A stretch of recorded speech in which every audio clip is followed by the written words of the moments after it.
Olá, investidores, tudo bem? Hoje eu vou falar sobre as ações da Vale. Ainda vale a pena investir depois da alta de 172% em 12 meses?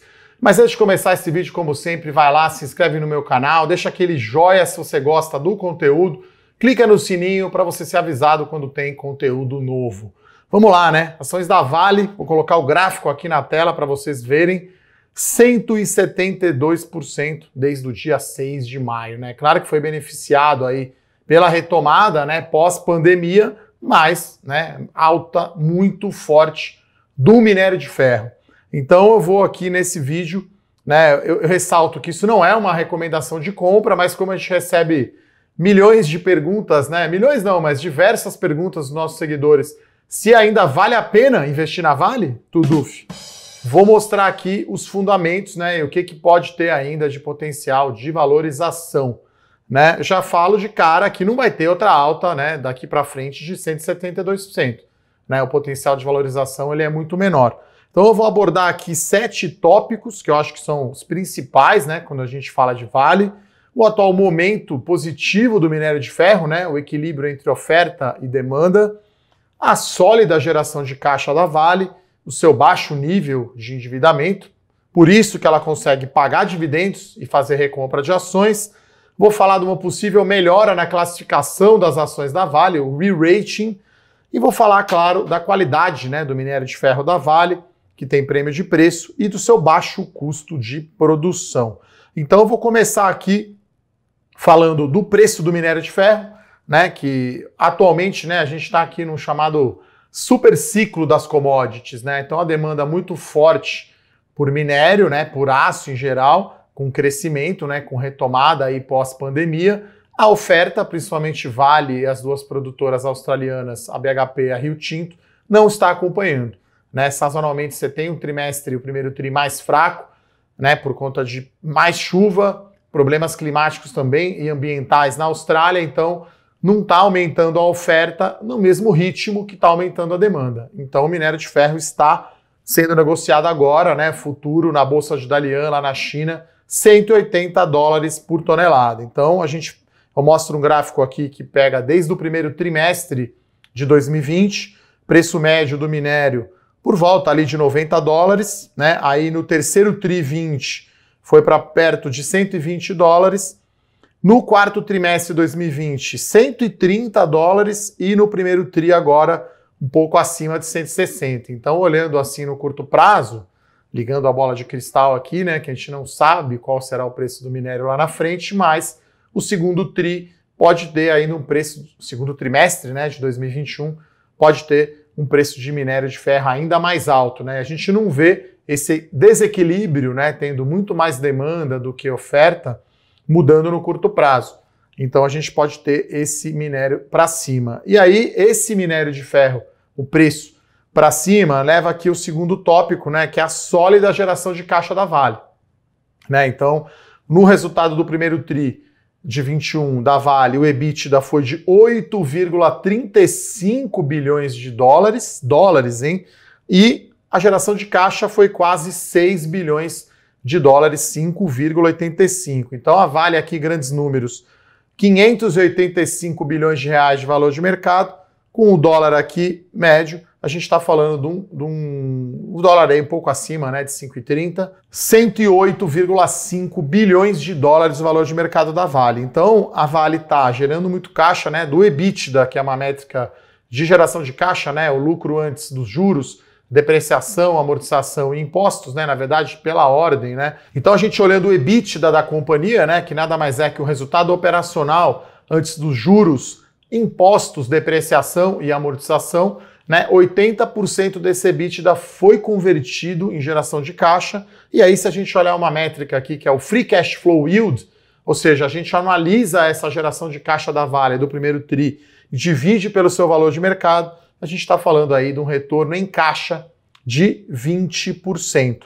E aí o que a companhia está fazendo com essa geração de caixa toda, né? Ela voltou a pagar dividendos, depois que ela fez o acordo com as autoridades lá de Minas Gerais, né, para encerrar, ou pelo menos para definir, né, os valores a serem pagos de indenização pelo desastre em Brumadinho. Então ela tem uma posição sólida, né, de caixa, então ela pagou dividendos, né? Desde setembro de 20, ela já pagou dividendos 2 vezes, um retorno aí 8,3% de dividend yield, né? E a gente olhando para frente, né, ela deve no restante do ano ainda distribuir algo como de 8 a 10% de yield, né, de retorno em dividendos.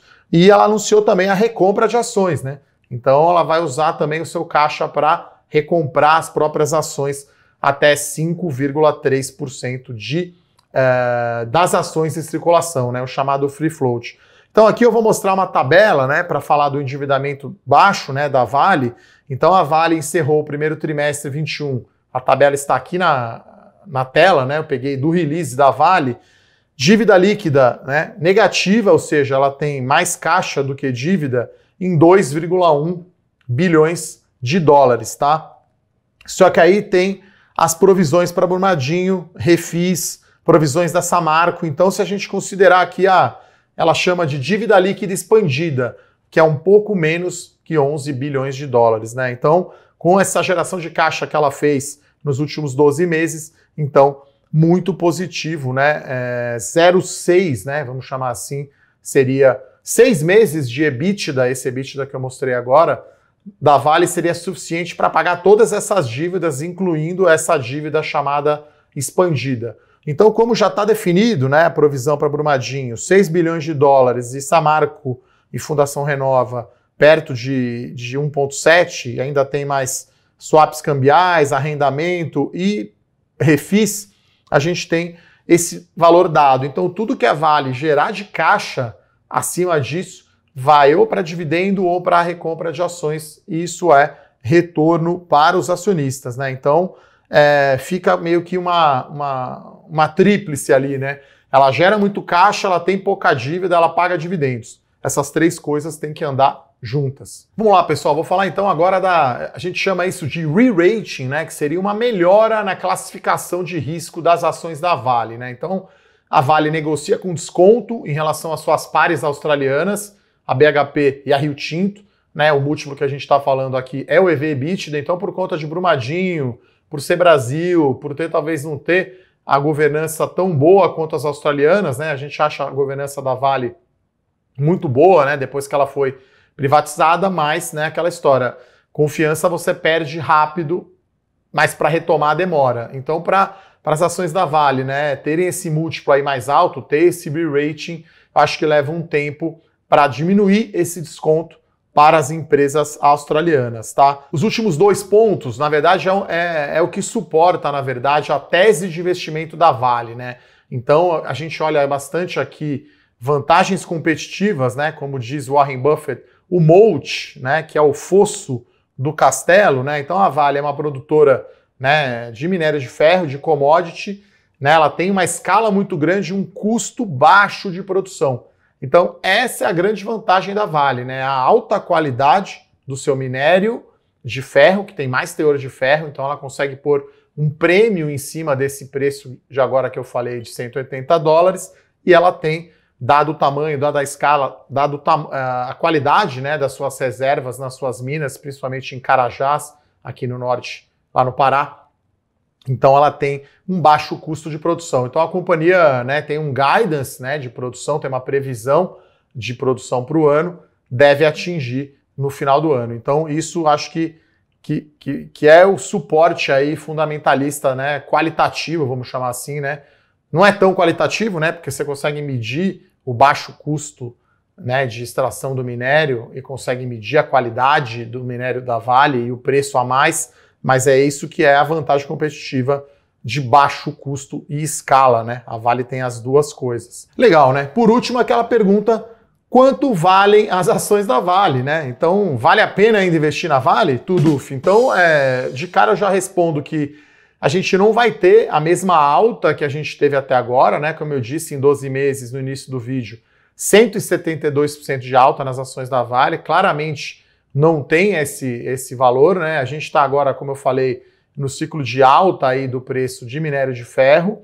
A gente não vê no curto prazo motivo para reverter, para o preço começar a cair, mas claro que as ações já andaram bastante. né? Então, quanto mais poderia subir a Vale, né? Acho que essa é a pergunta que não quer calar, que você quer saber, né? Eu friso, claro, que esse vídeo não é uma recomendação de compra, tá? Aqui na Levante a gente tem algumas recomendações abertas, então Vale não é uma recomendação de compra, é apenas respondendo aqui que muitos seguidores, muitos leitores perguntaram, né? Quanto mais poderia subir as ações da Vale.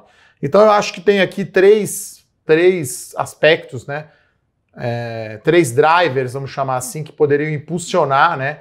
Fazer as ações da Vale subir ainda mais.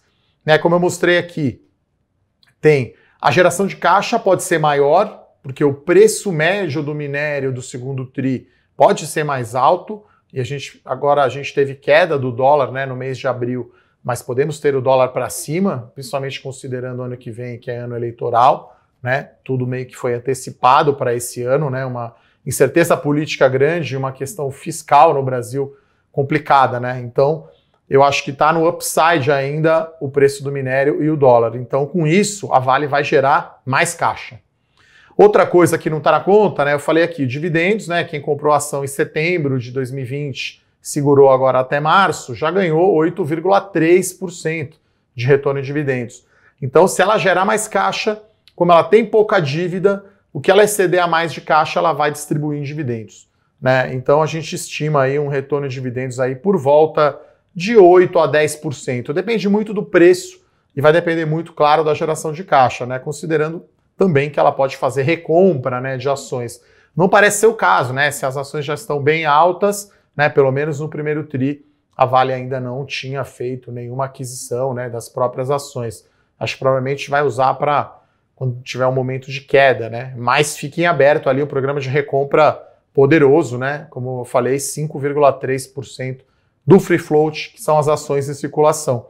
Então, junto com o re-rating do papel, que eu falei que leva mais tempo, né? Então, se ela reduzir o desconto no múltiplo dela e ver EBITDA para as ações australianas, pode ter mais valorização. Uma conta simples aqui que eu brinco, né? De papel de pão. Então, se o EBITDA dela for maior, né? A gente está considerando aqui o cenário base 30 bi de dólares, né? De EBITDA para o ano, sendo que ela fez 8,5 bi no primeiro TRI, que é o mais fraco.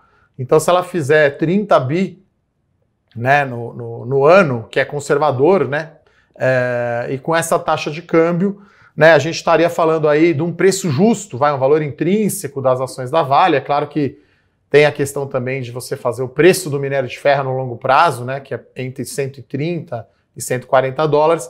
A gente está falando do preço justo aí da Vale de R$130 a R$140, né, talvez 140 sendo aí o ponto mais otimista, né, e isso, né, a gente está falando aí de um retorno por volta de 25%, 20 a 25%, considerando talvez aí uns 10% em dividendos. Então, para quem entrar agora nas ações da Vale, né, quem não tem ainda, eu acho que é interessante porque você tem uma proteção contra a alta do dólar, né, a companhia tem praticamente toda a sua receita dolarizada, né, você está num momento ainda positivo do ciclo da commodity, apesar de talvez estar perto ali do fim da alta, né? E o principal, acho que agora é um call, a Vale, muito mais dividendos, né? Então, quem investiu lá no pior momento de 2020, né, teve o seu retorno da ação basicamente pela alta das ações, e aí de setembro para cá que entrou o componente de dividendo na jogada, né? Lembrando que a gente faz aqui a conta do retorno total acionista, né? Então, quando você investe dinheiro numa ação, você ganha dinheiro se a ação subir ou se ela pagar dividendos. E aí você deve, claro, reinvestir esses dividendos recebidos naquelas ações. Então, o potencial de valorização da Vale, eu acho que daqui para frente vem mais do dividendo do que da valorização das ações. Agora, como eu disse, né, o upside é se o preço do minério vem maior, a geração de caixa da Vale vem maior e com o tempo, né, ela vai diminuindo esse desconto que ela tem para as ações australianas, é o chamado re-rating. Tá? Então, reforço novamente, isso não é uma recomendação de compra aberta, tá, da Levante, é só uma análise, né, de quanto a Vale poderia subir, quais são os fundamentos que a gente deveria olhar e quem comprar as ações da Vale agora, o que deveria estar olhando, que na minha opinião é mais dividendos do que apreciação do preço das ações. Então é isso, pessoal, espero que vocês tenham gostado, um excelente domingo a todos, um forte abraço, até a próxima, tchau, tchau!